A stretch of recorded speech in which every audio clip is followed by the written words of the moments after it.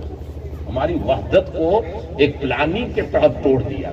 اب ہم لوگ بٹتے گئے, آپ یہ ہو میں وہ ہوں, یہ کہتا ہے میں سنی ہوں, وہ کہتا ہے میں تبلیغی ہوں, وہ کہتا ہے میں اہل حدیث ہوں, وہ کہتا ہے میں شیعہ ہوں. میرا رب فرماتا ہے دنیا تجھے بانٹ رہی تھی تو بٹ گیا. ارے ادھر ادھر سب چھوڑ, ایک ہی ٹائٹل لے کہ میں کچھ بھی نہیں ہوں, سب سے پہلے میں محمدی ہوں, رسول اللہ کو ماننے والا, حضور کو ماننے والا ہے. تو دنیا کچھ بھی کہے, قرآن کھول کر کوئی اگر تمہیں رسول کا ایپ بتائے تو مت کان دھرنا اس کی طرف. کوئی کہے کہ نبی یہاں سے نہیں سنتے, تجھے بات نہیں ماننی. کوئی کہے حدیث میں لکھا ہے رسول اللہ کہہ رہے ہیں کہ میں کسی کی مدد نہیں کروں گا, تجھے کسی کی بات نہیں سننی. یہ سب عقل کی باتیں ہیں. تجھے ایک ہی بات سننی ہے کہ کائنات میں خدا جیسا کوئی خدا نہیں اور اس کی خدائی میں محمد جیسا کوئی رسول. ہے سبحان اللہ, نعرہ تکبیر, نعرہ رسالت, عظمت مصطفیٰ, سبحان اللہ. یہ ہماری اجتماعیت اور وحدت اس بات پر ہے کہ ہم ایک چیز میں تو ایک ہو جائے, اور حضور نبی اکرم کی امتی ہو کر, بیٹا ہو کر باپ کی غلطی نکالے تو کون کہے گا کہ یہ بیٹا وفادار ہے. ہم رسول اللہ کے ماننے والے. جب بات نبی کی آتی ہے تو کانوں سے بہرے, آنکھوں سے اندھے, زبان سے گونگے بن جائے, اور اندھے بہرے گونگے بن کر کہو انہیں مانا, انہیں جانا, نہ رکھا غیر سے کام, للہ الحمد میں دنیا سے مسلمان گیا. اور ایسا مان کے یا رسول اللہ بعد از خدا بزرگ تو ہی قصہ مختصر ہے. لا یمکن ثنا کما کان حقہ, بعد از خدا بزرگ تو ہی قصہ مختصر. اللہ تعالیٰ ایسا ایمان عطا فرمائے.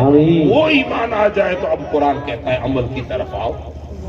اور داتا گنج بخش علی حجویری نے لکھا ہے کشف المعجوب میں کہ اس امت کو اگر عمل کی طرف بلانا ہے تو ایک ہی راستہ ہے, اس امت کو پہلے نبی کا غلام بناؤ. بے شک تم اپنے نبی کا غلام بنا دو. اس امت کو کہو کہ تمہارا کوئی ہے, اس امت کو کہو تم ہمارا نہیں ہو, اس امت کو یہ کہو کہ تم اکیلے نہیں ہو, اس امت کو یہ احساس دلاؤ کہ تم اکیلے نہیں ہو, تم غربت میں نہیں ہو, تم بے یاروکار مددگار نہیں ہو.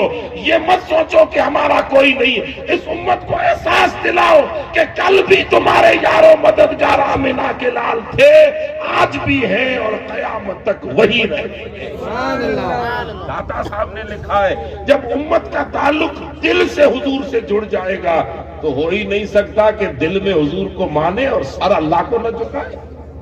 آٹومیٹکلی عملی زندگی آئے گی. اللہ تعالی ہم لوگوں کو بد کرداریوں سے اور بد عقیدگیوں سے بچاتے ہوئے عقیدہ صحیح رکھیں, مومن بن کے رہیں. وہ جماعت اہل سنت والجماعت, یعنی اہل سنت کا کیا معنی کہ عقیدہ ہم یہ رکھیں گے کہ میرے محبوب سب سے بے مثال, سب سے بے مثال. کائنات میں خدا نہیں, لیکن یہ دلوں میں نقش کر لو کہ وہ خدا سے جدا. اللہ تعالیٰ میں توفیق دے. وعلیکم